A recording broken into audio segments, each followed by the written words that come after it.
அட போங்கயா, நீங்களும் உங்கள் மேட்சும். இன்னைக்கு மேட்சாவது பஞ்சாப் கிட்ட வின் பண்ணுவீங்கன்னு பார்த்தா இப்படி அநியாயமாக தோத்துட்டு வந்து நிற்கிறீங்களே.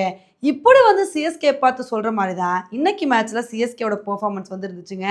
இன்னைக்கு பஞ்சாப்க்கும் சிஎஸ்கேக்கும் நடந்த மேட்ச்சில் சிஎஸ்கே ஃபர்ஸ்ட் பேட்டிங் பண்ணி 190 ரன்னுக்கே ஆல் அவுட் ஆயிட்டாங்க. இன்னும் கொஞ்சம் ரன்னு வந்திருக்கணும். இருந்தாலும் நம்ம என்ன எதிர்பார்த்தோம் அப்படின்னா, பரவாயில்லப்பா இந்த ஸ்கோரை வச்சு சிஎஸ்கே டிஃபெண்ட் பண்ணுவாங்க, நல்ல ஒரு பவுலிங் பர்ஃபார்மன்ஸ் கொடுத்து வேகமாகவே விக்கெட்டை எடுப்பாங்க அப்படின்னு தாங்க வந்து எதிர்பார்த்தோம். ஆனால் பிரியான் சாரியா, பிரப்சிம்ரன் இவங்களோட பார்ட்னர்ஷிப் கொஞ்சம் நேரம் வந்து கண்டினியூ ஆச்சு. கலீல் அகமத் நான் கஷ்டப்பட்டு பிரியான் சாரியாவோட விக்கெட் எடுப்பேன் அப்படின்னு சொல்லி பிரியான் சாரியாவோட விக்கெட்டை எடுத்தாருங்க. சரி, அடுத்தடுத்து விக்கெட் விழுகுன்னு பார்த்தா பிரப்சிம்ரன் சிங்கும் ஸ்ரேயஸ் ஐயரும் நல்ல ஒரு பார்ட்னர்ஷிப் வந்து போட்டாங்க. பிரப்சிம்ரனு நான் அதிரடியாக விளாண்டு பட்டைய கிளப்பே அப்படின்னு மனுஷன் ஹாஃப் செஞ்சுரி அடித்து நொறுக்கி தள்ளிட்டாருங்க. எப்பா இவங்களோட பார்ட்னர்ஷிப்பையாவது உடைக்க முடியுமா அப்படின்னு நினைக்கும் போது அப்போதான் நூர் அகமது வந்து பிரப்சிம்ரனோட விக்கெட்டை வந்து எடுத்தாரு. அதுக்கப்புறம் என்னதான் விக்கெட் போனாலும் ஸ்ரேயஸ் ஐயர் இருந்துக்கிட்டு நான் இன்னும் ஒரு சூப்பரான இன்னிங்ஸை கொடுப்பேன்ப்பா, எப்படியாவது நான் அதிரடியாக வந்து விளையாடுவேன் அப்படின்னு மனுஷன் ஹாஃப் செஞ்சுரி அடித்து அசத்தினாரு. அவர் இன்னைக்கு விளையாண்டதை பார்க்கும்போது அவரே இன்னைக்கு மேட்சை முடிச்சு கொடுத்துருவாரு அப்படின்னு தாங்க வந்து எதிர்பார்த்தோம்.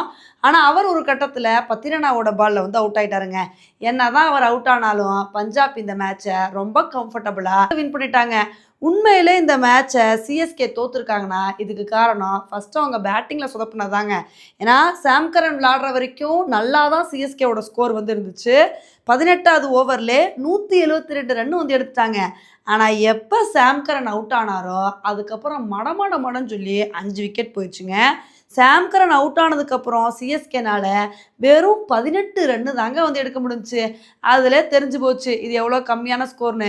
ஏன்னா அதுக்கப்புறம் சாம்கரன் அவுட் ஆனதுக்கப்புறம் சிஎஸ்கே கொஞ்சம் இன்னிங்ஸை பில்ட் பண்ணியிருந்தாங்க அப்படின்னா கண்டிப்பாக ஸ்கோர் 200 ரன்னுக்கு மேலே வந்து போயிருக்கும்.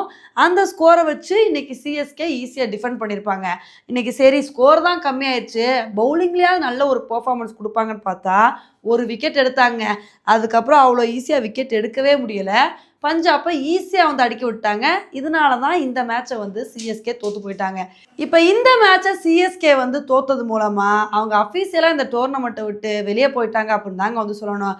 சரி, டோர்னமெண்ட்டை விட்டு வெளியே போனாலும் இனிமேல் வரப்போகிற மேட்ச்லாம் வின் பண்ணி கொஞ்சமாவது பாயிண்ட்ஸ் டேபிளில் கடைசி இடத்துல இல்லாமல் கொஞ்சம் முன்னேறி அவங்க மானத்தை காப்பாற்றிக்கிறாங்களா இல்லை என்ன பண்ணுறாங்க அப்படின்றத வந்து பார்க்கலாம். ஓகே ஃப்ரெண்ட்ஸ், இந்த ஒரு மேட்சை பற்றி நீங்கள் என்ன நினைக்கிறீங்க அப்படின்றத என்னோட கமெண்ட் செக்ஷனில் வந்து போடுங்க. இதே மாதிரி இன்னொரு வீடியோவில் உங்களை வந்து மீட் பண்ணுறேன். Bye friends.